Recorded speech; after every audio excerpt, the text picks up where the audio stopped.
ವೀಕ್ಷಕರೇ, ಇಂದು ತುಮಕೂರು ನಗರ ಬಿಜೆಪಿ ವತಿಯಿಂದ ಇತ್ತೀಚೆಗೆ ರಾಜ್ಯ ಸರ್ಕಾರ ಮಂಡಿಸಿದ ಬಜೆಟ್ನಲ್ಲಿ ಮುಸಲ್ಮಾನರನ್ನೇ ಓಲೈಸುವ ಬಜೆಟ್ ಮಂಡನೆ ಮಾಡಿ ಇತರೆ ಸಮುದಾಯಗಳಿಗೆ ಅನ್ಯಾಯವೆಸಗಿದ್ದಾರೆಂದು ಆರೋಪಿಸಿ ಟ್ರ್ಯಾಕ್ಟರ್ಗಳ ಮೂಲಕ ಟೌನ್ ಹಾಲ್ನಿಂದ ಜಿಲ್ಲಾಧಿಕಾರಿ ಕಚೇರಿವರೆಗೆ ಮೆರವಣಿಗೆ ಬಂದು ಪ್ರತಿಭಟನೆ ನಡೆಸಲಾಯಿತು. ಈ ವೇಳೆ ರಾಜ್ಯ ಸರ್ಕಾರದ ವಿರುದ್ಧ ಮುಗಿಬಿದ್ದು ವಾಗ್ದಾಳಿ ನಡೆಸಿದ ಜಿಲ್ಲಾಧ್ಯಕ್ಷ ರವಿ ಅಬ್ಬಾಕ, ಬ್ಯಾಟರಂಗೇಗೌಡ ಇನ್ನಿತರ ಮುಖಂಡರು ಸಿದ್ದರಾಮಯ್ಯ ವಿರುದ್ಧ ಘೋಷಣೆ ಕೂಗಿ ತಮ್ಮ ಆಕ್ರೋಶ ಹೊರಹಾಕಿದರು.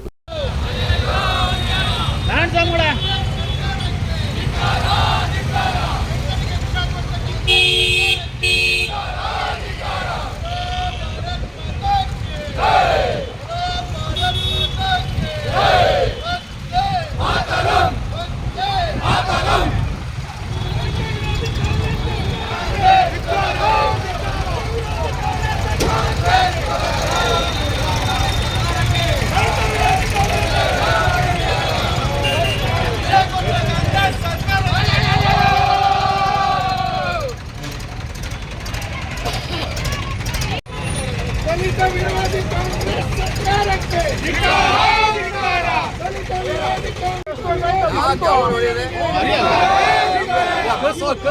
ಸಿದ್ದರಾಮಯ್ಯನಿಗೆ ಹಲಾಲ್ ಬಜೆಟ್ ಮಂಡಿಸಿದ ಸಿದ್ದರಾಮಯ್ಯನಿಗೆ ಬೇಕೇ ಬೇಕು, ಅಯ್ಯಯ್ಯೋ ಅಯ್ಯಯ್ಯೋ ಸರ್ಕಾರ ಒಟ್ಟ ಸರ್ಕಾರ ಕಾನೂನಂತೆ ಕಾನೂನು ಅಯ್ಯಯ್ಯೋ ಅಯ್ಯಯ್ಯೋ ಹಿಂದೂ ವಿರೋಧಿ ಸಿದ್ದರಾಮಯ್ಯನಿಗೆ, ಮುಸ್ಲಿಂ ಪರ ಬಜೆಟ್ ಮಂಡಿಸಿದ ಸಿದ್ದರಾಮಯ್ಯನಿಗೆ, ಮುಸ್ಲಿಂ ಪರ ಬಜೆಟ್ ಮಂಡಿಸಿದ ಸಿದ್ದರಾಮಯ್ಯನಿಗೆ, ಹಲಾಲ್ ಬಜೆಟ್ ಮಂಡಿಸಿದ ಸಿದ್ದರಾಮಯ್ಯನಿಗೆ, ಹಿಂದೂ ವಿರೋಧಿ ಸಿದ್ದರಾಮಯ್ಯನಿಗೆ ಹೋರಾಟ, ಧಿಕ್ಕಾರ ಧಿಕ್ಕಾರ ಧಿಕ್ಕಾರ ಧಿಕ್ಕಾರ, ಅಯ್ಯಯ್ಯೋ ಬೇಕೇ ಬೇಕು, ಬೇಕೇ ಬೇಕು ದಲಿತ ವಿರೋಧಿ ಕಾಂಗ್ರೆಸ್ ಸರ್ಕಾರಕ್ಕೆ, ಮುಸ್ಲಿಂ ತುಷ್ಟೀಕರಣದಲ್ಲಿ ತೊಡಗಿರುವ ಸಿದ್ದರಾಮಯ್ಯ ಸರ್ಕಾರಕ್ಕೆ.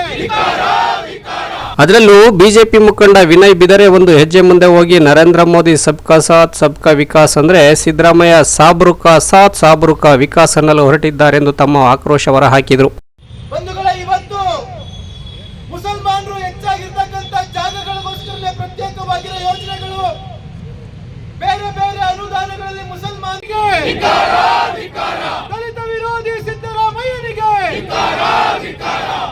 ಇದೇ ವೇಳೆ ಪ್ರತಿಭಟನೆಯಲ್ಲಿ ಭಾಗಿಯಾಗಿದ್ದ ಮಹಿಳಾ ಮುಖಂಡರು ಪ್ರತಿಭಟನೆ ಕುರಿತು ತಮ್ಮ ಅಭಿಪ್ರಾಯ ಹಂಚಿಕೊಂಡಿದ್ದು ಹೀಗೆ. ಮೊನ್ನೆ 7ನೇ ತಾರೀಕು ಶ್ರೀ ಸಿದ್ದರಾಮಯ್ಯನವರು ಬಜೆಟ್ ಅನ್ನು ಮಂಡಿಸಿದ್ದಾರೆ. ಇವತ್ತು ಆ ಬಜೆಟ್ ಅನ್ನು ವಿರೋಧಿಸಿ ನಾವು ಭಾರತೀಯ ಜನತಾ ಪಾರ್ಟಿಯಿಂದ ಜಿಲ್ಲಾ ಕಮಿಟಿಯಿಂದ ನಾವು ಇವತ್ತು ಹೋರಾಟವನ್ನು ಮಾಡಿದ್ವಿ. ಹೋರಾಟದ ಉದ್ದೇಶ ಇಷ್ಟೇ, ಸಿದ್ದರಾಮಯ್ಯನವರು ಒಂದು ಸಮುದಾಯನ ಓಲೈಕೆ ಮಾಡ್ತಾ ಇದ್ದಾರೆ. ಈ ಒಂದು ಸಮುದಾಯನ ಓಲೈಕೆ ಮಾಡಿ ಉಳಿದ ಸಮುದಾಯಗಳನ್ನು ಅವರು ಪಕ್ಕಕ್ಕಿಟ್ಟು ಅವ್ರನ್ನ ಹಿಂದೆ ಉಳಿಯುವಂಗೆ ಮಾಡಿದ್ದಾರೆ. ದಲಿತರಿರಲಿ, ಹಿಂದುಳಿದ ವರ್ಗದವರು ಇರಲಿ, ಮಧ್ಯಮ ವರ್ಗದವರು ಇರಲಿ, ಇವರೆಲ್ಲರಿಗೂ ಅನ್ಯಾಯ ಮಾಡ್ತಾ ಇದ್ದಾರೆ. ಈ ರೀತಿಯ ಒಂದು ಕಾರ್ಯಕ್ರಮಗಳನ್ನು ಅವರು ಬರೀ ಮುಸಲ್ಮಾನರಿಗೆ ಕೊಡ್ತಾ ಬಂದರೆ ಉಳಿದ ಸಮುದಾಯದವರು ಎಲ್ಲಿ ಹೋಗಬೇಕು, ಏನು ಮಾಡಬೇಕು, ನ್ಯಾಯ ಯಾರನ್ನ ಕೇಳಬೇಕು. ಅಷ್ಟೇ ಅಲ್ಲ, ನಮಗೆ ಸ್ತ್ರೀಯರಿಗೆ, ಹೆಣ್ಣು ಮಕ್ಕಳಿಗೆ ಫ್ರೀಯಾಗಿ ಕೊಟ್ಟಿದ್ದಾರೆ, ಬಸ್ ಕೊಟ್ಟಿದ್ದಾರೆ, ಗೃಹಲಕ್ಷ್ಮಿಗೆ 2,000 ಕೊಟ್ಟಿದ್ದಾರೆ. ಆದರೆ ನಮ್ಮ ಮಧ್ಯಮ ವರ್ಗದ ಜನಕ್ಕೆ ಇದರಿಂದ ಎಷ್ಟು ತೊಂದರೆ ಆಗ್ತಿದೆ ಅಂದರೆ, ಬೇಳೆಕಾಳುಗಳ ರೇಟು ಗಗನಕ್ಕೇರಿದೆ, ಬಸ್ ರೇಟು ಜಾಸ್ತಿ ಡಬಲ್ ಆಗಿದೆ, ಮೆಟ್ರೋದು ಚಾರ್ಜು ಜಾಸ್ತಿ ಆಗಿದೆ. ಇವತ್ತಿನ ಪ್ರತಿಭಟನೆ ಉದ್ದೇಶ ಹೇಳಿ. ಇವತ್ತಿನ ಮುಸಲ್ಮಾನರ ಓಲೈಕೆ ವಿರುದ್ಧ ಈ ಒಂದು ಬಜೆಟ್ ಅನ್ನು ನಾವು ತೀವ್ರವಾಗಿ ಖಂಡಿಸ್ತಾ ಇದ್ದೀವಿ. ಹಾಗೆ ಮಹಿಳೆಯರು ಕೂಡ ಈ ಒಂದು ಮಧ್ಯಮ ವರ್ಗದವರಿಗೆ ಎಲ್ಲಿವರೆಗೆ ನಮಗೆ ಅನುಕೂಲ ಮಾಡಿಕೊಡೋದಿಲ್ಲವೋ ಅಲ್ಲಿವರೆಗೆ ನಾವು ಹೋರಾಟವನ್ನು ಬಿಜೆಪಿಯಿಂದ ಮಾಡ್ತಾ ಇರ್ತೀವಿ. ಇವತ್ತಿನ ಪ್ರತಿಭಟನೆ ಉದ್ದೇಶ ಏನಂದರೆ, ಸಿದ್ದರಾಮಯ್ಯನವರು ಮಂಡಿಸಿರುವ ಬಜೆಟ್ ವಿಚಾರವಾಗಿ ಈ ಬಜೆಟ್ ಯಾವುದೇ ಒಂದು ಹುರುಳಿಲ್ಲದ ಬಜೆಟ್ ಅಂತ ನಾನು ಹೇಳ್ತೀನಿ. ಯಾಕಂದರೆ ಈ ರಾಜ್ಯನ ದಿವಾಳಿಯತ್ತ ಕೊಂಡೊಯ್ತಿರೋ ಬಜೆಟ್ ಅಂತ ನನಗೆ ಅನ್ನಿಸ್ತಾ ಇದೆ. ಈಗ ಕೊನೆ ಬಜೆಟ್ ಮಂಡಿಸಿದ್ರಲ್ಲ, ಆವಾಗಿನ ಬಜೆಟಿನ ಯಾವುದೇ ಇದನ್ನು ಇವರು ನೆರವೇರಿಸಿಲ್ಲ. ಇನ್ನೂ ಎಷ್ಟೊಂದು ಇಂದಿರಾ ಕ್ಯಾಂಟೀನ್ ಹೇಳಿದ್ರು, ಅದನ್ನು ಇನ್ನೂ ಕಾರ್ಯರೂಪಕ್ಕೆ ತಂದಿಲ್ಲ. ಬರೀ ಟೊಳ್ಳು ಮಾತಿನ ಬಜೆಟ್ಗಳ ಇದೆಲ್ಲನೂ ಹೆಣ್ಮಕ್ಳಿಗೋಸ್ಕರ ಇವ್ರು ಏನು ಮಾಡಿದ್ದಾರೆ, ಏನು ಬಜೆಟಲ್ಲಿ ಮಂಡನೆ ಮಾಡಿದ್ದಾರೆ. ಇವರು ಶಕ್ತಿ ಯೋಜನೆ ಅಂತ ಹೇಳ್ಬಿಟ್ಟು ಶಕ್ತಿ ಯೋಜನೆಗಳನ್ನ ತಂದಿದ್ದೀವಿ ಅಂತ ಹೇಳ್ತಾರೆ. ಇವರು ಶಕ್ತಿ ಯೋಜನೆ ತಂದು ಹೆಣ್ಮಕ್ಳನ್ನ ಅಶಕ್ತರನ್ನಾಗಿ ಮಾಡ್ತಾ ಇದ್ದಾರೆ ಹೊರತು ಇದು ಯಾವುದೇ ರೀತಿ ಹೆಣ್ಮಕ್ಳಿಗೆ ಉಪಯೋಗ ಆಗೋಂಥ ಯೋಜನೆಗಳಲ್ಲ. ನೀವು ಹಂಗೂ ಮಾಡಬೇಕಂದ್ರೆ ಹೆಣ್ಮಕ್ಳಿಗೆ ಉಚಿತ ಶಿಕ್ಷಣ ವ್ಯವಸ್ಥೆ ಮಾಡಿ. ಯಾಕೆ ಮಾಡ್ತಿಲ್ಲ? ಆವಾಗ ನೀವು ಉಚಿತ ಶಿಕ್ಷಣ ವ್ಯವಸ್ಥೆ ಮಾಡಿದ್ರೆ ನಾವೆಲ್ಲ ಹೆಣ್ಮಕ್ಳು ಶಕ್ತರಾಗ್ತೀವಿ, ನಾವೇ ಸ್ವಾವಲಂಬಿಗಳಾಗ್ತೀವಿ, ನಮ್ಮ ಕಾಲ ಮೇಲೆ ನಾವು ನಿಂತು ದುಡಿಮೆ ಮಾಡ್ತೀವಿ. ಹಾಗಾಗಿ ನಿಮ್ಮ ಯಾವುದೇ ಉಚಿತ ಯೋಜನೆಗಳಿಂದ ಅಥವಾ ಏನೋ 2,000 ರೂಪಾಯಿ ಕೊಡ್ತಿದ್ದೀರಾ ಅನ್ನೋದ್ರಿಂದ ನಾವು ಯಾರೂ ಹೆಣ್ಮಕ್ಳು ಉದ್ಧಾರ ಆಗ್ತಿಲ್ಲ ಅಥವಾ ಏನೋ ನಮಗೆ ಅದರಿಂದ ಅನುಕೂಲ ಆಗ್ತಿಲ್ಲ. ಅಲ್ಲ, ಈಗ ಸಿದ್ದರಾಮಯ್ಯ ಕೊಡುವಂತ ಹೆಣ್ಮಕ್ಳಿಗೆ ಕೊಡುವಂತ ಸೌಲಭ್ಯದಲ್ಲಿ ನೀವು ಯಾವುದನ್ನು ಪಡ್ಕೊಳ್ತಿಲ್ವ ಮೇಡಮ್? ನಾವು ಯಾವುದನ್ನು ಪಡ್ಕೊಂತಿಲ್ಲ, ಬೇಕಾಗಿಲ್ಲ ನಮಗೆ. ಯಾಕಂದ್ರೆ ಅಶಕ್ತರು ಅಂತ ಅದನ್ನ ತೋರ್ಸಕ್ಕೋಸ್ಕರ. ಯಾಕೆ ಬಸ್ ಚಾರ್ಜ್ ಕೊಟ್ಬಿಟ್ಟು ಬಸ್ ಫ್ರೀ ಓಡಾಡಲ್ವಾ? ಖಂಡಿತ ಇಲ್ಲ.